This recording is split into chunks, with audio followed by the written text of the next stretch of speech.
नमस्कार, मैं हूं शिल्पा पाठक। बिहार आवर में आपका स्वागत है। आज 23 जुलाई और बढ़ते बिहार की 25 बड़ी खबरें की ओर। एसएससी ने जीडी कांस्टेबल भर्ती के उम्मीदवारों को दी ये सुविधा। एसएससी जीडी कांस्टेबल भर्ती के लिए आवेदन करना चाह रहे उम्मीदवार अब उमंग ऐप के जरिए भी ऑनलाइन अप्लाई कर सकते हैं। जी हां, कर्मचारी चयन आयोग ने गुरुवार को अपनी आधिकारिक वेबसाइट ssc.nic.in पर जारी नोटिस पर यह सूचना दे दी है। दरअसल जीडी कांस्टेबल भर्ती के लिए बहुत सी अभ्यर्थी ऑनलाइन आवेदन के दौरान आ रही तकनीकी समस्याओं और वेबसाइट के धीमी गति से चलने की शिकायत करते उम्मीदवारों की समस्याओं के मद्देनजर एसएससी ने उमंग ऐप के जरिए ऑनलाइन आवेदन की सुविधा शुरू कर दी है। इस बार कांस्टेबल की कुल 25,271 पदों पर वैकेंसी निकाली गई। इनमें से पुरुष कांस्टेबल के 22,424 और महिला कांस्टेबल के 2837 पदों पर भर्ती की निकाली गई। अंतिम तिथि 31 अगस्त 2021। ऑनलाइन फीस जमा करने की अंतिम तिथि 2 सितंबर और चालान से फीस जमा करने की अंतिम तिथि 7 सितंबर बताई जा रही है।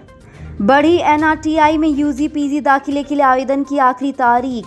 राष्ट्रीय रेल व यातायात संस्थान में शैक्षणिक वर्ष 2021-22 में विभिन्न यूजी या पीजी कोर्सेज में दाखिले के लिए आवेदन की आखिरी तारीख बढ़ा दी गई है। संस्थान के द्वारा बीबीए, एमसीसी, बीएससी और एमबीए पीजीएफ के साथ कोर्सेज के लिए आवेदन की आखिरी तारीख बढ़ाकर 21 अगस्त 2021 कर दी गई। वहीं बीटेक कोर्स के लिए अब 15 सितंबर तक आवेदन किए जा सकते। संस्थान के द्वारा जारी अपडेट के अनुसार यूजी और पीजी प्रवेश परीक्षाओं का सितंबर के पहले सप्ताह के दौरान किया जाएगा। राष्ट्रीय मलेरिया अनुसंधान संस्थान में निकली इन पदों की भर्ती।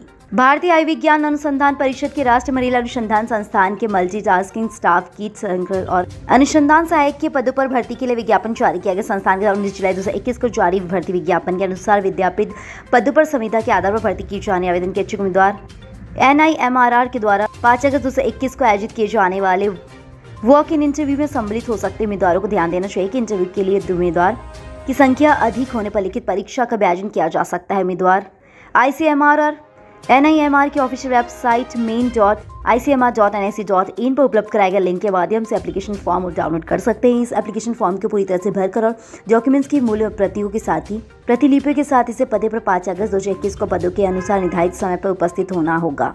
देश में 24 घंटे में कोरोना संक्रमण के 41,000 से ज्यादा मामले दर्ज।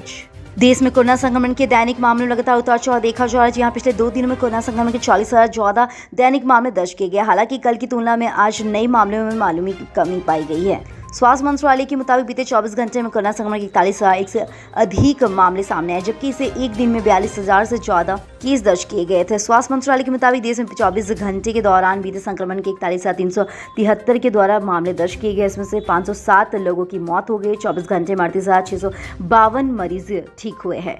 बिहार में 72 घंटे में 54 और 88 पहुंचा संक्रमण का नया मामला।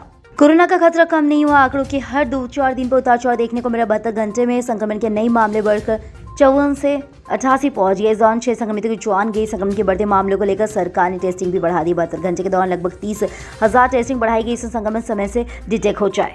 शिक्षा मंत्री सरकार चाहती कि बच्चों के स्कूल खोले, फैसला 6 अगस्त से पहले। बिहार में कोरोना की धीमी रफ्तार के बाद स्कूल खोलने की आवाजें भी उठने लगी है। 10वीं से लेकर ऊपर के स्कूल कॉलेज पहले से 50% क्षमता के बाद खोलने की इजाजत दे दी गई थी। अब बारी छोटे बच्चों के स्कूलों की है। ऐसे में गुरुवार को बच्चों के स्कूल खोले जाने के सवाल पर शिक्षा मंत्री विजय चौधरी ने कहा कि 6 अगस्त तक प्रतिबंध लगा हुआ है। अभी 11वीं 12वीं और महाविद्यालय के साथ स्तर की कक्षाएं चल रही है। 6 अगस्त से ही क्राइसिस मैनेजर ग्रुप की बैठक में ये तय होगा कि बच्चों के स्कूल कब खुलेंगे या नहीं खुलेंगे। शिक्षा मंत्री ने कहा कि सरकार और शिक्षा विभाग की मंशा है कि विद्यालय खोलना चाहेंगे। कहा कि लगातार विद्यालय बंद रहने से छात्रों का इसका कुप्रभाव पड़ता रहा है। कुंड घाट जलाशय परियोजना 13 साल बाद भी काम नहीं हो रहा पूरा।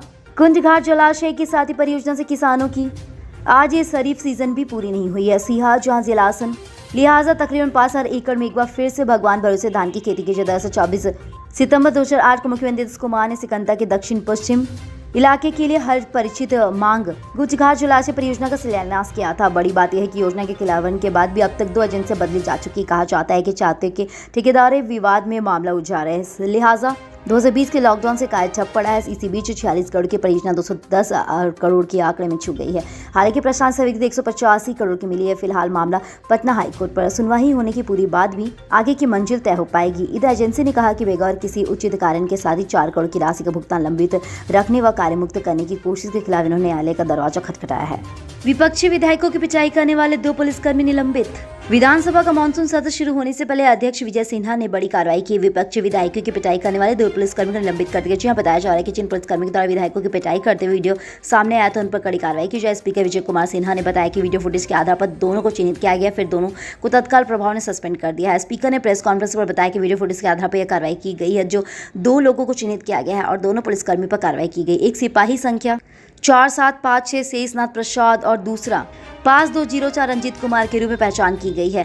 दोनों को तत्काल प्रभाव से निलंबित कर दिया गया है। 23 मार्च 2021 को एक खास विधेयक पर रिपोर्ट विरोध प्रकट किया गया था। विपक्षी विधायकों के द्वारा अमर्यादित व्यवहार किया गया था। विधानसभा अध्यक्ष के गेट को बंद कर दिया गया था। इसके बाद नाम मार्शल के रूप में अतिरिक्त पुलिस बल बुलाया गया था। वैसे अतिरिक्त पुलिस बल हमेशा बुलाए जाते जो सदस्य के साथ ही बेल में थे।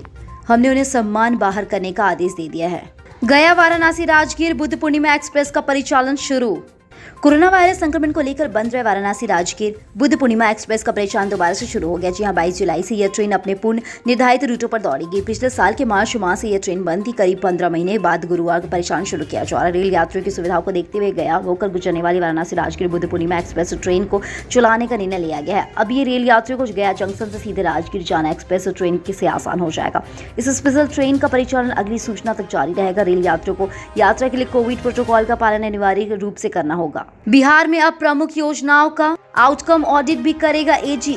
अब बिहार में चलने वाली सभी प्रमुख योजनाओं का आउटकम ऑडिट किया जाएगा। एजी के स्तर में प्रत्येक वर्ष पेश होने वाली वित्त, वाणिज्य एवं अकाउंट से जुड़ी वार्षिक रिपोर्ट के आधार पर अब एक भी आउटकम रिपोर्ट में पेश की जाएगी। एजी ने इस रिपोर्ट को मामले से संबंधित तैयारी शुरू कर दी। संभावना व्यक्त की जा रही है कि आगामी वर्ष 2022 में पेश होने वाली रिपोर्ट के आधार पर यह रिपोर्ट में अलग अलग से पेश होगी। इसे लेकर योजनावार आंकड़ों को जुटाने और अब जो निलंबित योजना साथ में रहेगी। कोसी पूर्णिमा में फिर से बाढ़ की दस्तक, पलायन कर रहे हैं लोग। कोसी पूर्णिमा में फिर से बाढ़ की दस्तक दे दी। कोसी के जलग्रहण क्षेत्र में लगातार हो रही बारिश के कारण कोसी सहित उसकी सहायक नदियां उफान पर है। इसके तहत तटबंध के अंदर बसे गाँव के 7 निचले इलाकों में पानी घुस गया है। सुपौल में नाव नहीं रहने के कारण पीड़ित परिवार अब केला के थम का नाव बनाकर अपने को बचाने लगे या फिर अपनी जान पर खेलकर गहरे पानी में तैरकर खाने पीने का सामान ऊंचे स्थानों पर ले जा रहे हैं। कोसी नदी के जलस्तर में वृद्धि के कारण डगमारा के सिकजारा स्तर पर संख्या S2 से जुड़ी ज्वार योजना के तहत निर्मित बांध पानी के दबाव की संख्या 125 फुट कटकर पानी में बह गया। ज्वार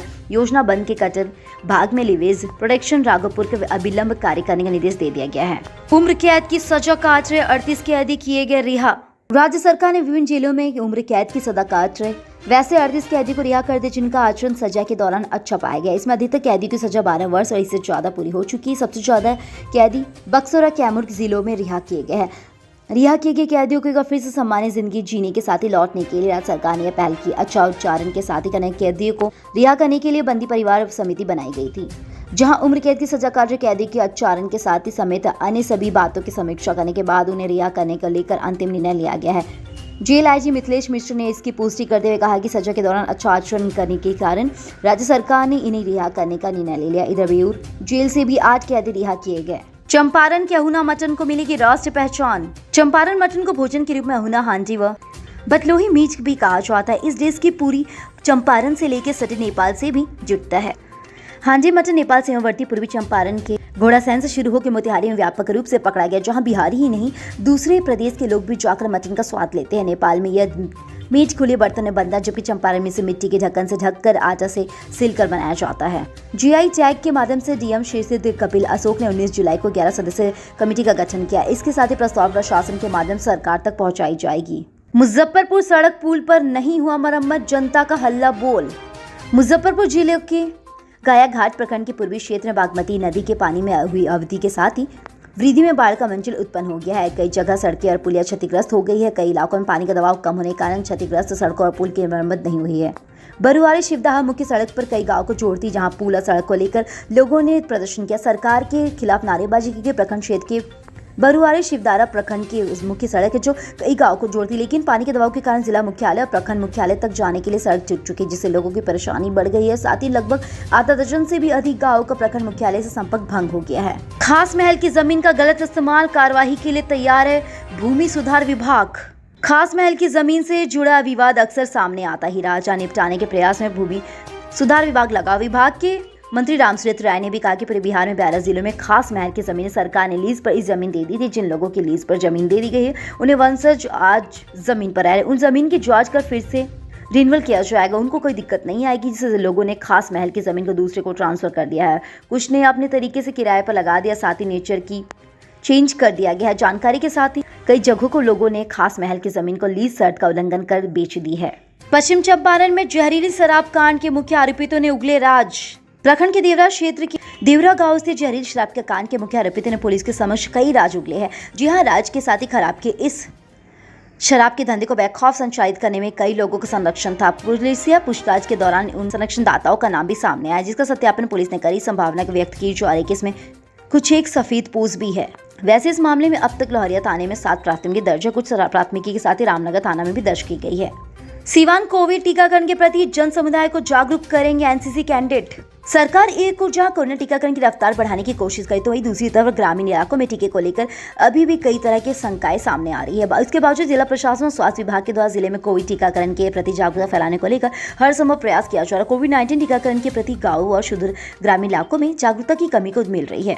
ऐसे विभाग ने अहम निर्णय लेते हुए एनसीसी कैंडिडेट के सहयोग से कोविड-19 की टीकाकरण के लिए प्रति लोगों के लिए जागरूकता अभियान चलाने का निर्णय लिया, ताकि ग्रामीण क्षेत्रों में 100% टीकाकरण हो सके। पूर्व मध्य रेल के द्वारा लोगों को मिट्टी की सौंधी खुशबू से जोड़ने की नई कार्य योजना। पूर्व मध्य रेल ने लोगों को मिट्टी की सौंधी खुशबू से जोड़ने के लिए नई योजना बना ली है। जी हां, इसके अनुसार अब रेलवे के हर स्टेशनों पर यात्रियों को कुल्हड़ में चाय पीने का आनंद मिलेगा। खाद्य विकास और ग्रामोद्योग आयोग की मदद से रेलवे यात्रियों को कुल्हड़ में भी चाय का आनंद लेने की योजना बनाई जा रही है। पूर्व मध्य रेल समस्तीपुर मंडल ने इस दिशा में प्रयास शुरू कर दिया। इससे पूर्वी रेलवे ने कुल्हड़ में चाय पिलाने की योजना शुरू कर दी है। इसका स्वरूप धरातल पर नहीं दिखेगा। मिट्टी के कुल्हड़ का उपयोग करने वाले मुख्य उद्देश्य कुम्हारों को स्थायी रोजगार, स्टेशन का प्लास्टिक से मुक्त मिलेगी। साथ ही रेलवे की पहल पर फिर से आने जाने वाले यात्रियों में कुल्हड़ में चाय पीने को मिलेगी। झाझा में 10 करोड़ से खोले जाएंगे 14 हेल्थ एंड वेलनेस सेंटर। जंगल पहाड़ नदी से घिरे हुआ पिछड़ा क्षेत्र के रूप में जाने वाली झाझा प्रखंड के लोगों को सुविधा के साथ ही भटकना नहीं पड़ेगा। साथ ही झाझा प्रखंड में 14 हेल्थ एंड वेलनेस सेंटर प्रभाव करने के साथ ही सुविधा बनाई गई है। पूर्व मंत्री व झाझा विधायक दामोदर रावत ने इसकी जानकारी देते हुए बताया कि सुदूर ग्रामीण क्षेत्रों के रोगियों को बहुत लाभ मिलेगा। राष्ट्र निर्माण के साथ ही ग्रामीण स्वास्थ्य मिशन के लिए 75 हेल्थ एंड वेलनेस सेंटर की सुविधा बनाई गई, जिसमें झाझा विधानसभा क्षेत्र में 31 सेंटर बनाए जाएंगे। पंचायत चुनाव बिहार पहुंची ईवीएम। 20 अगस्त से ईवीएम की first level checking.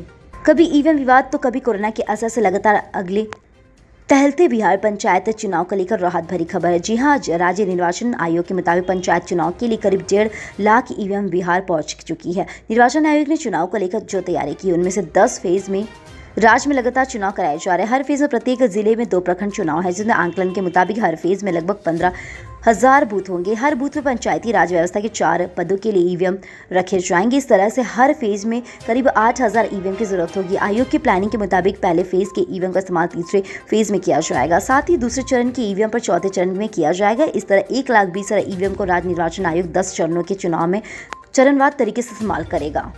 Mukesh Sahni की यूपी मिशन पर पहुंचा फेस। फूलन देवी की प्रतिमा उठा ले गई पुलिस। बिहार के कैबिनेट मंत्री और विकासशील इंसान पार्टी के अध्यक्ष मुकेश साहनी के यूपी मिशन पर फेस फंस गया है। जी हां, मुकेश साहनी यूपी के 18 मंडलों में 25 जुलाई को शहादत दिवस मनाने वाले थे। सभी मंडलों से इस दिन पूर्व सांसद फूलन देवी की प्रतिमा स्थापित करने का फैसला लिया गया था। वाराणसी में सुजाबाद के शिव मंदिर के समीप फूलन देवी की प्रतिमा लगने लगी थी। गुरुवार को प्रतिमा तय स्थान पर भी तय करने के बाद भी पहुंची, लेकिन पुलिस वहां प्रतिमा उठा ले गई। जी हां, इससे पहले वीआईपी पार्टी के कार्यकर्ताओं ने हंगामा शुरू कर दिया। विकासशील इंसान पार्टी के कार्यकर्ताओं ने पुलिस चौकी पर घेराव भी कर दिया। प्रतिमा वापस लौटाने की मांग करेंगे। फिलहाल पुलिस परमिशन नहीं होने की बात कह रही है। बिहार कांग्रेस का पेगासस जासूसी प्रकरण में राज्यपाल को ज्ञापन। पेगासस जासूसी मामले में कांग्रेस सर्वोच्च न्यायालय की निगरानी में जांच की मांग की गई। इसी के साथ ही देश के गृह मंत्री के इस्तीफे की मांग की गई है। बिहार कांग्रेस ने राज्य भवन मार्च पर राज्यपाल के साथ ही राष्ट्रपति को इससे जुड़ा ज्ञापन सौंपने के दौरान मीडिया से मुखातिब होते हुए प्रदेश अध्यक्ष डॉक्टर मदन मोहन झा ने बताया कि देश में लोकतांत्रिक मूल्यों को भारतीय जनता पार्टी के द्वारा कमजोर किया जा रहा है। देश के प्रमुख लोगों के साथ हमारे नेता राहुल गांधी की जासूसी करने वाले ये सरकार बेहद जरिए सहमी नजर आ रही है। अभी 5 दिनों तक 27 की गर्मी, 26 से 28 के बीच भारी बारिश। मौसम का मिजाज इन दिनों बदला दिख रहा है। मौसम विभाग के अनुसार फिलहाल बारिश कम होने से सुबह में गर्मी और उमस बढ़ेगी। बंगाल की खाड़ी में बन रहे कम दबाव को क्षेत्र कमजोर होने लगा है। जुलाई के अंत में सुबह में बारिश के आधार अभी भी असर नजर आ रहे हैं। अब खाड़ी में कम दबाव वाला नया क्षेत्र विकसित हुआ है। हालांकि अगले 5 दिनों तक राज्य में कहीं कहीं आंशिक रूप से बारिश की संभावना है। पटना मौसम विज्ञान केंद्र वैज्ञानिक संजय कुमार का कहना है कि 1 से 2 दिनों में स्पष्ट हो जाएगी। 25 के बाद किन किन जिलों में बारिश की संभावना ज़्यादा या कम बनी है। अभी मौसम विज्ञान केंद्र में अलर्ट जारी किया गया है। बंगाल की खाड़ी में दबाव की स्थिति पर नजर रखी जा रही है। बेस्ट सुपरफूड माना जाता है चिया सीड को। खुद को फिट रखना चाहते तो चिया सीड को करें डाइट में शामिल। इसमें calcium, vitamin, protein, fibre, omega 3 और एंटीऑक्सीडेंट जैसे पोषक तत्व भरपूर मात्रा में पाए जाते हैं, जो बच्चे से लेकर युवा और बुजुर्गों तक के लिए बेस्ट सप्लीमेंट होता है।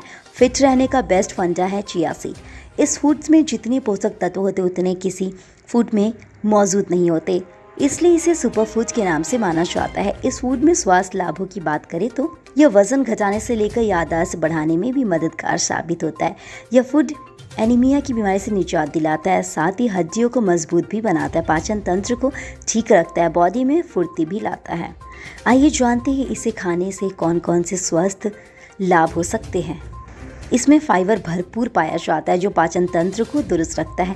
इसके सेवन से कब्ज और अपच की समस्या से निजात मिलती है। चिया सीड में अधिकतम संख्या में एंटीऑक्सीडेंट पाया जाता है, जो कई तरह की बीमारी से शरीर की रक्षा करता है। इसमें ऐसे एंटीऑक्सीडेंट पाए जाते हैं जो शरीर में फ्री रेडिकल बनने से रोकते हैं। चिया सीड में मौजूद भरपूर मात्रा में प्रोटीन, ओमेगा 3 फैटी एसिड और फाइबर दिल से संबंधित कई बीमारियों का उपचार करता है।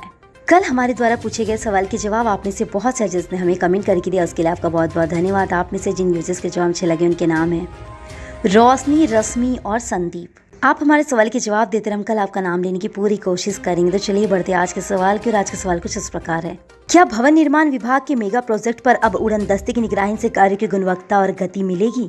अपने जवाब हमें कमेंट करके जरूर बताएं। इसके साथ ही आज के लिए बस इतना ही। कल की खबरों के लिए हमारे साथ जरूर रहे।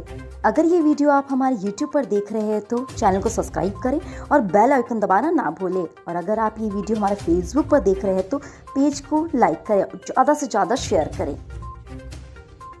सुरक्षित रहे, स्वस्थ रहे। धन्यवाद।